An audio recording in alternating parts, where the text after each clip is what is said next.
motivational. Many of us at times when we fail, we don't want to get up again. In the case of Nick, he has no arms, no feet, and yet he did not give up.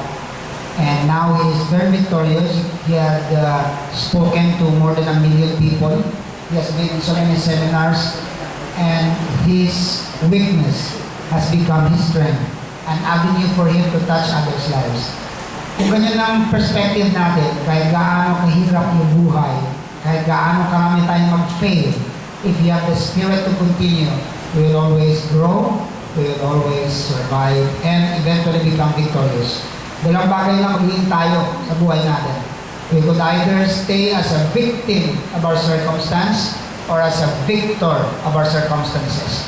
The choice is ours. In the case of Nick, he did not allow himself to become continually a victim.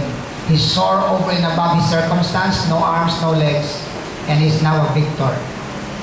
Sir Nick Subong is the same, likewise, in like manner. Si Sir Nick Subong, who is an alumnus of this institution and helping us out in this seminar and many more seminars, I believe,